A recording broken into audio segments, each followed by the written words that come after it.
I'm Rich Young III, and this is an amazing thing.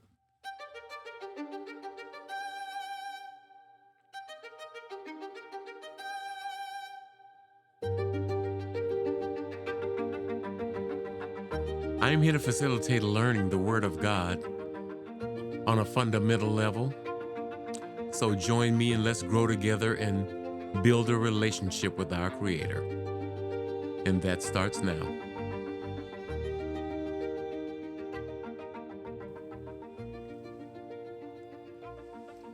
Hello, everyone, and welcome to an amazing thing. This is our early week show where we cover special lessons, current events, things happening around the world. This is our continuation in our series From Now to Eternity. This is lesson number 4. Israel builds the third temple. And all of these things that we're studying are between now and what's just ahead of us, all the way to the Battle of Armageddon and the return of Jesus Christ here. I'll be showing a couple of charts in addition to our From Now to Eternity chart that'll show a couple of different aspects of what it was like during the time of the temple plan. Also, if you're a subscriber on Apple, Spotify, and Good Pods, or however you receive this in an audio form, you won't be able to see the charts that I put up. I'll explain them as best I can, but you might want to go ahead and subscribe to YouTube also. That way you'll have access to the video and be able to see the things we're putting up, or go to the website. You can view them there. And they are categorized on YouTube to where you can separate the early week show from the midweek show to the end of the week show, which is our question and answer. And you can continue. Our midweek show is the one that has the continual Bible study. And you can go there and subscribe, ring the bell, and make sure that we know that you're listening or watching us through one of those formats. Okay, I'm going to show you the chart from where we are. Now, we are now in this lesson covering number 7, and that is the third temple built on the Temple Mount. And so all of the things that we're going over are things that are fairly close. We hear people say things like, well, this could be 100 years or 50 years. I don't believe there's enough time left in God's time plan for it to be much longer before these things start to come to pass. And so I'm going to do my best to show you in where they are so that you can view current events and things happening around the world and know where you are.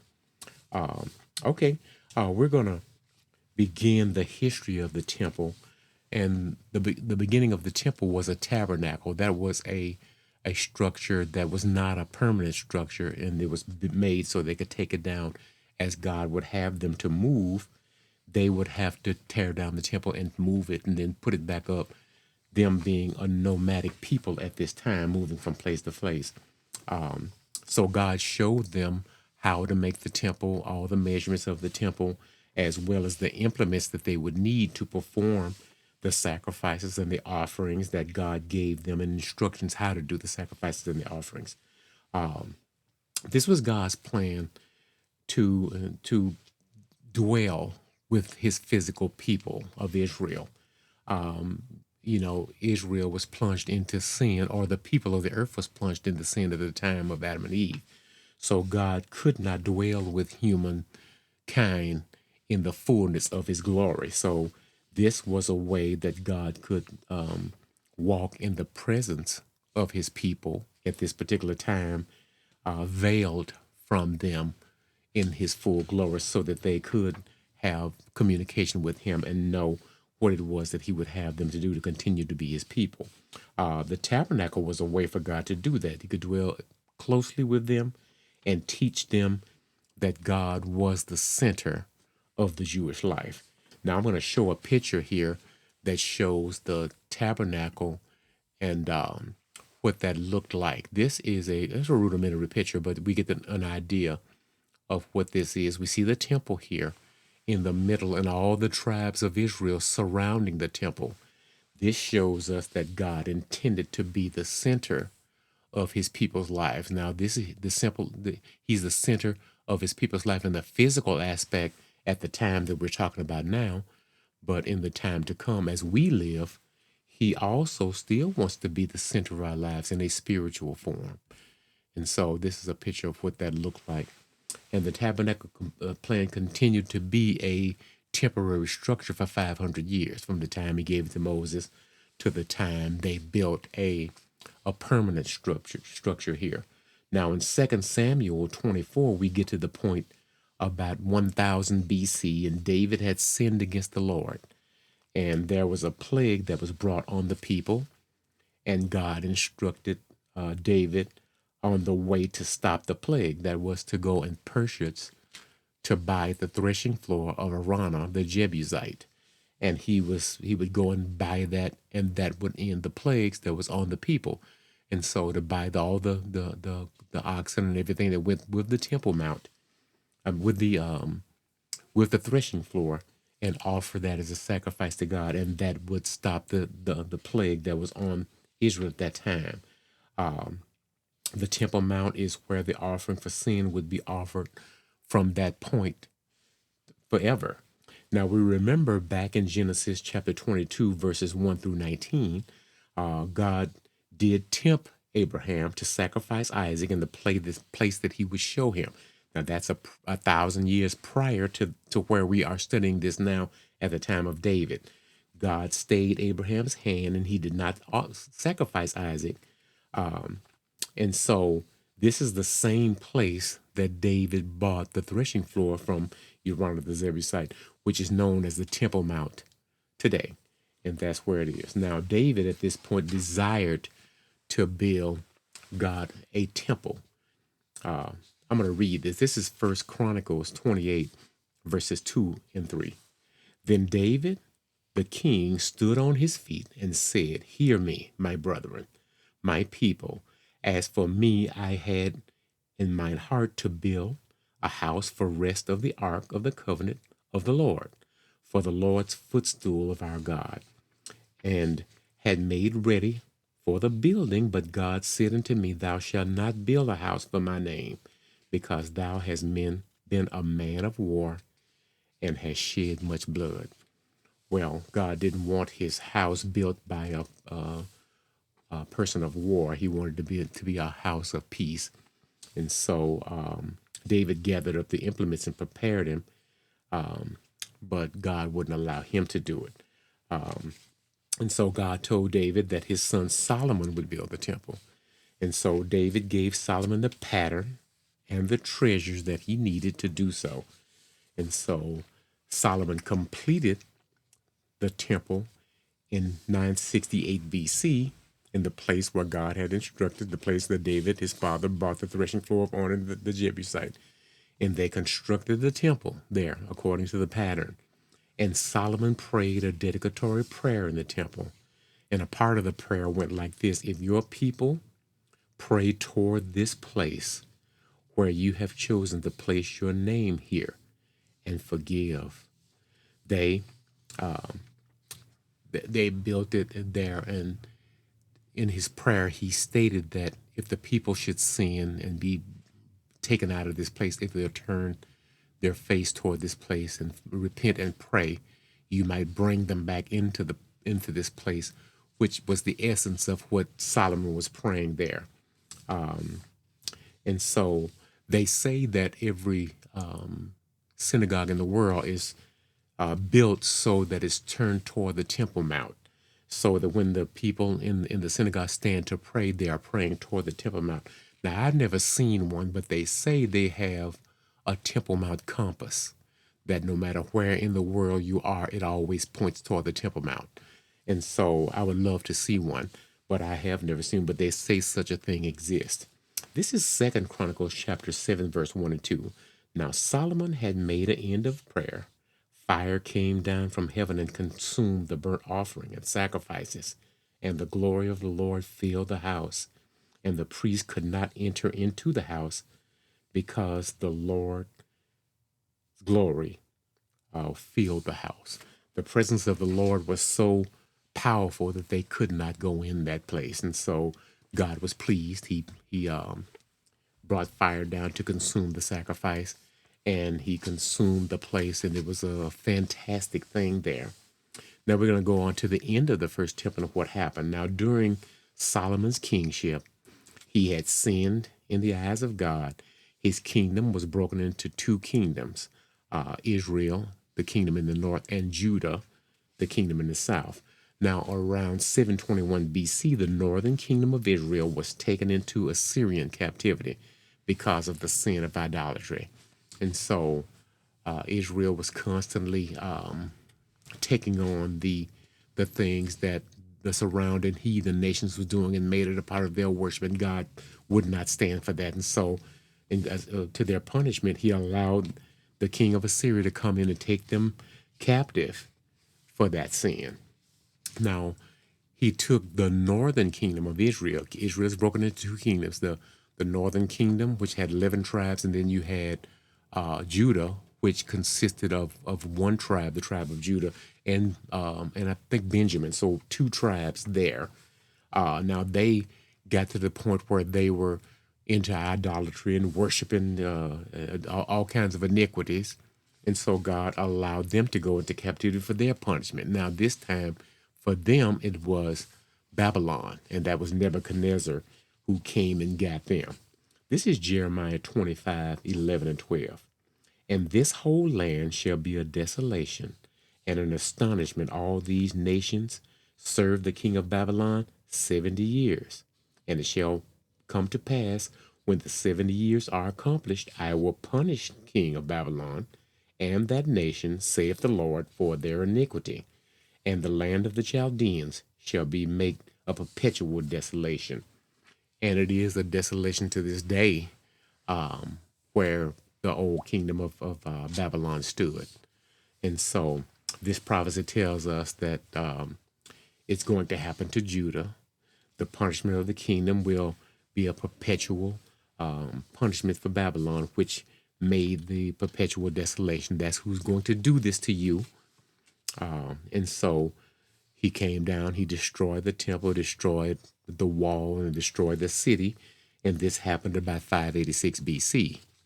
And so 2 Kings 25 verses 9 and 10 says this, and he, Nebuchadnezzar, who he's talking about, burned the house of the Lord and the king's house and all the houses of Jerusalem and every great man's house he burnt with fire. And the armies of the Chaldeans that were there with the captain of the guard broke down the walls of Jerusalem round about. So they tore down the walls of Jerusalem, destroyed all the houses, destroyed the temple. Now, this was a total destruction of Jerusalem, along with the prominent buildings that were there beside the temple. And so he really just tore the whole place down. Judah remained in Babylon's captivity until 538 BC. So they were there for the 70 years that was prophesied by Jeremiah. And so now we're about to begin the second temple there. That was the destruction of the first temple. Now, the building of the second temple was prophesied about 100 years prior to this time. And that was prophesied by Isaiah in chapter 44, verse 28. That saith Cyrus, he is my shepherd, and shall perform all my pleasure, even saying to Jerusalem, thou shalt be built, and to the temple, thy foundation shall be laid. And we know the Medes and the Persians conquered Babylon. That was Nebuchadnezzar. So Cyrus and Darius, though, that kingdom came down and conquered the Babylonians. And they allowed Israel to go back into Jerusalem. They allowed them to build the temple and the walls of the city. All the financing was done by the Medes and the Persians, prophesied 100 years earlier. Now we know that they brought Cyrus the writings of Isaiah and told him, you're prophesied in our Bible. He said, what does it say about me? You're supposed to rebuild our temple and our city and our wall. Let me see it. And they get the thing because Nebuchadnezzar had kept all those things locked up in a place and didn't squander them. And they brought it to him. He saw it and he said, oh, okay, go ahead and build it. And so he paid for it. And this temple was completed by Zerubbabel in 516 after they had done all the temple and the wall and different things. And there was still a couple of periods where they stopped, but then they started back. So 516 was the completion of it. And it began to be beautified and remodeled by Herod the Great around 19 BC. And so he remodeled it, made it more beautiful. And the completion of that, Herod the Great started it. He didn't live to see the completion, but it was completed about 25 AD. And that's the temple that stood at the time of Jesus. And Jesus is the one who prophesied that that temple would be destroyed. And they said that Herod had done such a fantastic job with that temple, the remodeling and making it more beautiful, that anyone who has never seen Herod's temple has never seen a beautiful building in his life. So it was fantastic to see.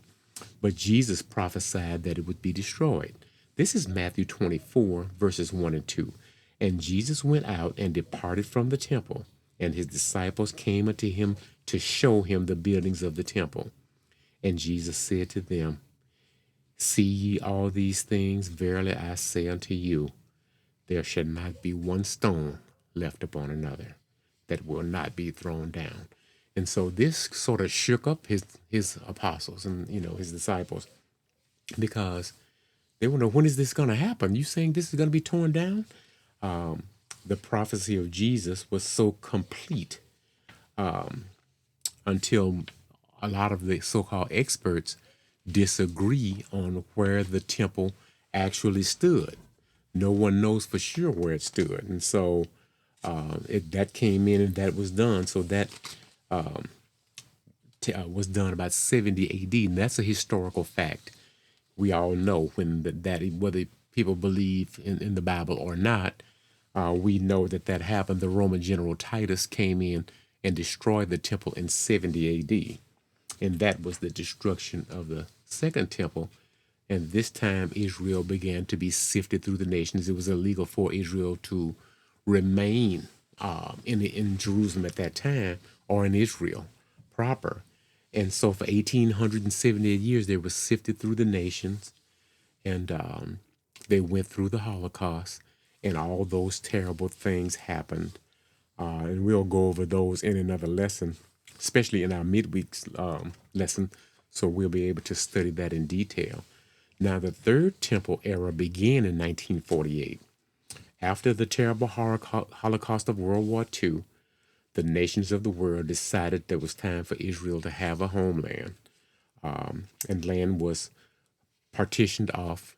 By that time, the British Mandate was the territory of Palestine was called that, and given to the Holocaust survivors, and offered to the descendants of the Arabs, but they refused their portion and chose to attack Israel, the Jews, who had accepted it, and they went back to their previous name, Israel. So they attacked Israel because Israel accepted the land, and they didn't want Israel there.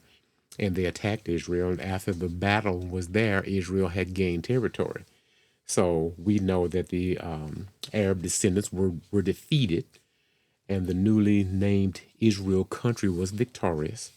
Also, they expanded the borders after they were victorious. So, what they say in war, to the victor goes the spoil. So they were able to gain territory. And so that's what they did. Now, 20 years later, in 1967, the Arabs got together and attacked Israel once again. Israel was victorious in this short war known as the Six-Day War. And it expanded its borders once again to include the West Bank and East Jerusalem and the Temple Mount. So every time they attack Israel, Israel's been victorious, and they've been able to broaden their borders. And so Israel's seeking after this. Israel gained territory. Now they seeking to appease the world instead of just obeying God and going in and occupying the land like they should have done. They put the Temple Mount back, or they gave it to the Islamic Waqf, and that's controlled by Jordan as the overseers of the temple. Islam contends that the Temple Mount, which they call Haram al-Sharif, is Islam's third holiest site, even though there's no mention of the Temple Mount or Haram al-Sharif in the Quran at all. The Arabs made it illegal for the Jews to pray on the Temple Mount, even though it's known that it's the Jews' most holy site. And that's mentioned in the Jewish writings in the Old Testament of the Bible several times, where God said, I will put my name there. So we know that that is a true thing, and Israel belongs there. The Jews are consistently praying on the Western Wall, and Israel has they're coming to insist on their right to play on the Temple Mount once again. And those numbers are growing day by day by day. So it's more people now demanding that they have the right to pray on the Temple Mount. And so we are now in the time of Israel's third temple. Now, the Abraham Accords that are put forth by President Trump has become very attractive to some Arab nations, and more of them are starting to lean toward this agreement. Let's look at the scripture that tells us there is going to be an agreement that is agreed upon not only by the Arab nations, but by the nations of the world. This is called the confirmation of the covenant, and that was our last lesson before this one in the From Now to Eternity series there. This is Daniel chapter 9, verse 27. And he, an international leader known as the Antichrist at some point, shall confirm the covenant. The Abrahamic covenant is what we're referring to, with many for 1 week, a week of years, 7 year, a 7 year period. And in the midst of the week, he shall cause the sacrifice and the oblation to cease. And for the overspreading of abominations, he shall make it desolate, even until the consummation, and that shall be poured upon the desolate. Okay, we're going to take these things one by one, little bit by little bit, to really understand what this is saying to us. Now, this world leader spoken of that we just talked about is going to confirm Israel's right to exist in the homeland there, the land where they are now, the Holy Land of Israel. Now, whether there be them raising their hands and voting that way, or a document that they all sign, or however it's done, the leaders of the world are going to confirm that Israel has a right to exist in the land where she is right now. And so that's going to be confirmed. This leader of the world also will confirm Arab presence in the land. In the West Bank, the Bible calls it Judea, Samaria. The world calls it the West Bank, or the occupied territories is what they call that. So not only is the world leader going to confirm Israel's right to exist, he's going to confirm that the Arabs have a place there as well. This lets us know that there will be a two-state solution. Now, we hear in the news all the time that there has to be a two-state solution, and that's what it's going to be. And there's 16 or 17 groups of Jewish settlers that are out there in the territory that they're going to give to the Arabs out there in the West Bank. And so they will be allowed to stay out there if they choose. And a great number of them are going to take that deal. They'll say, well, we have Arabs living in Jerusalem proper as a part of your country. We certainly will respect their property rights. They can stay out here, and they'll keep their houses, their businesses, and all these things. And so a great number of them are going to choose to do that. And that really would be a mistake. Jesus prophesied in Matthew 24, 15, and 16 that the Jewish settlers who remain in this territory will have to flee at the midway point of the 7 years. So we know a great number of the settlers will stay out there. And Jesus said this is where the great tribulation will begin from. And there will be slaughtered there like never have been before, nor ever again shall be. So it's going to be a great enough number out there of the people who will be decimated by probably the resurgence of groups like Hamas and so on and so forth that will wreak havoc. And it's going to be a terrible, terrible situation here. Now, the Abraham Accords, the present agreement, that is going to lead us to the confirmation of the covenant. It can, in that agreement, the Arab Accords contain a phrase that is going to be directly have to do with this, because the phrase says that all people should have the right to worship on the Temple Mount in a manner that relates to their belief system. Well, Israel can't worship without a temple. So that one phrase in the Abrahamic cause will cause them to have a temple, as well as other people who want to go to the Temple Mount to worship, because it is a holy site in history. They will be permitted to. And so Israel will have to build the temple as well as all the implements thereof to perform the sacrifices that they're required to do in their belief system. And that consists of the altar, for the sacrifice to be killed, all the implements for retrieving the blood of the sacrifice, and those sorts of things. They'll have to have the laver for the washing. That is where the priest washes his hands and plunges them in there after they kill the sacrifice. Inside the temple, there is the holy place where the candelabra is, the table of showbread, as well as the altar of incense, and they have all those implements. You can go to the Temple Institute and view those instruments, and they are magnificent to see. Inside the holiest of holies, the Ark of the Covenant was kept there. All these things are necessary for Israel's worship, and these things are going to reside in a newly built Jewish temple, and that is going to happen. And most of the temple experts who understand the Temple Mount and how things are built, such as Chaim Richmond and those people and others, they say that the temple and the holiest of holies was always located north of where the Dome of the Rock and the Al-Aqsa Mosque is. So the Muslim shrines will remain on the Temple Mount, along with the soon to be rebuilt Jewish temple, which verifies that the outer court will be trodden down by the Gentiles. The Bible tells us that. So there's going to be a temple. It's going to be built. It's going to be on the Temple Mount, and the outer court, which is outside the temple, will be trodden down the Gentiles for 42 months, the Bible says. I'm going to show a picture now of what the temple layout. Now you'll be able to see what the temple is. All of the darker part of the outward is where the outward part of the Temple Mount is, that contains the temple. We know that the first two, we have the altar, burnt offerings there, and the laver, and that is at the beginning of the outside of the outer court. Then you go inside the temple.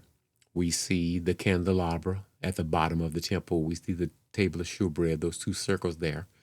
And then we see that square that's moved in there. That is the altar of incense where the worship was offered up. And inside the holiest of holies was the Ark of the Covenant. So you can see all the aspects of the temple, the outer court, the holy place, and the holiest of holies. And see, all of these things are going to be there on the Temple Mount, and we'll be able to view those things. And some say that the temple is already prefab somewhere. They have it here. And so that's just ahead of us, because as soon as the confirmation of the covenant happens, they are going to rebuild that temple, and these things are going to happen. So there will have to be an international military force to keep the peace, so that all people worship there that are there to worship, however their religion dictates that they do so. That farther explains what the Bible says shall be trodden down by the Gentiles. Now, Gentiles, in the sense of the Old Testament tabernacle and temple, refers to a non-Jewish person. So anybody who's not physically Jewish would be a Gentile in this sense, and so that would be anybody who wants to worship on the Temple Mount will be considered Gentiles, and they will have access to the outer court. And even in the times of the temple, the outer court was called the court of the Gentiles. So Gentiles were always able to go to the outer court, and we know that there were Roman soldiers there during the time of Jesus. And so we know that there are going to be an international force there to do this. Now, Numbers 19 states that a ritual cleansing of the people whose contact the dead body should be cleaned with the ashes of a red heifer of the third year. So Israel has several red heifers now, and they've had several for a few years now that have been qualified. And some of them obviously have been burned already, because the scriptures specify the red heifer of a third year. So they can't let it get older than that, so they'd have to go ahead and burn it and keep the ashes, which is what they did in the Old Testament. They had ashes stored somewhere. So whenever they needed ashes, they could go and get the ashes there. And so that's why we know that they've had then when they've had red heifers there that are kosher, that are acceptable. And when they get to the third year, they probably have sacrificed several of those and kept the ashes. And so we know that that is the case here. And so we know that they've already sacrificed non-red heifers, just of the same age, of the same weight and size, so that they would know how much they need to purify all of Israel. And they have enough red heifers now to purify all of Israel, is what they say. Now it says contact with a dead body. That sounds weird to us, just saying contact with a dead body. But if you were an emergency room nurse or someone who was in a car accident where someone passed away in that, or you're in a house where one of your grandparents died or something, then that would be a situation where you've had contact with a dead body, or even just shook the hands of an undertaker, or walked through a graveyard or something, and that would be contact with a dead body. And so that will cleanse you from that contact so that you can go up to the Temple Mount and worship in the temple.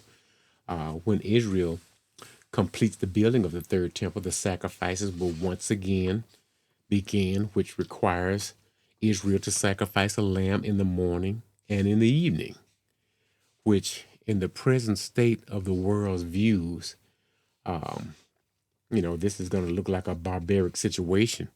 And Israel will have to do this every day in the morning and the evening. And so Israel will be called barbarians and all sorts of vile names because of this practice. Why is it necessary to kill a lamb? And I don't think I've ever seen a lamb or a picture of a lamb that wasn't cute. And so that's going to drive the people crazy here. So this will continue. And all the events of our next lesson will show what's going to happen as we approach the this. We're not very, very far away from this. Now, so far, we've studied the War of a Third. We know that that's just ahead of us, and that's a war that kills 1/3 of mankind.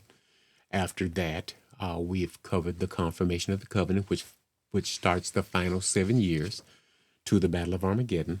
And now, in the meantime, after that happens, Israel will have to build their third temple, because the next lesson here will show some of the events that has to happen at the midway point. So the temple will have to stand there at that time. So we know that the temple will be completed by the midway point of the final 7 years that began at the confirmation of the covenant. So Israel will complete their third temple. Sacrifices will begin once again. It requires them to sacrifice that lamb.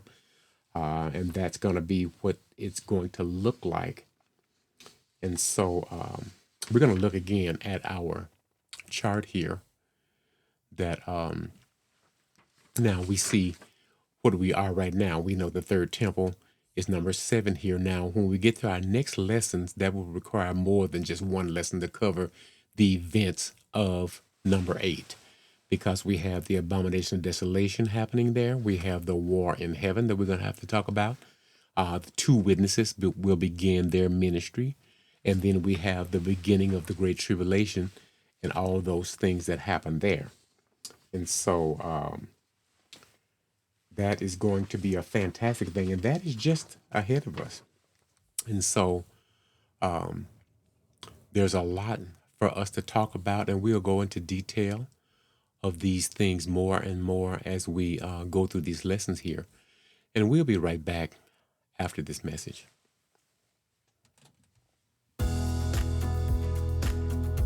If you'd like to give to the show to help us defray the cost and continue to bring you a quality product, you can do so by going to anamazingthing.com. Click the drop-down bar. There you'll find donate, and you'll find everything you need. Thank you for all you're doing. God bless you. Keep listening. Be amazing.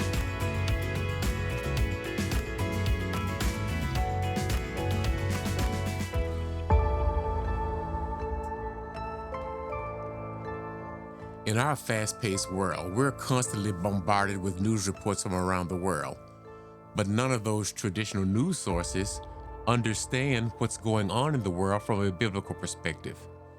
So here at An Amazing Thing, we'll bring to you special reports that we like to call moments of clarity.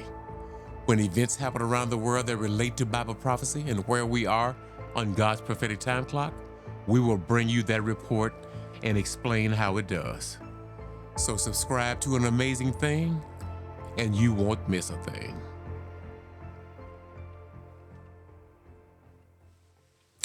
Okay, everybody, remember we bring you shows through our audio outlet podcast, Apple and Spotify, Good Pods, and different ones, iHeart Radio.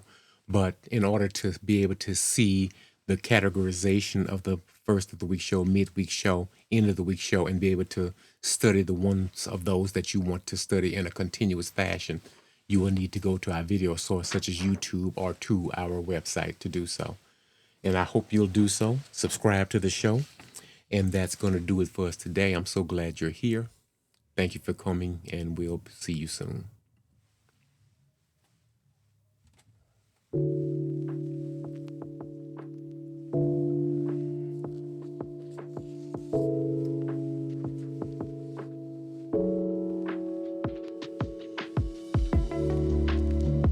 Well, everyone, that brings us to the end of our show today. I hope you found this show a blessing. Be sure and subscribe to the show, however you receive your podcast and video content.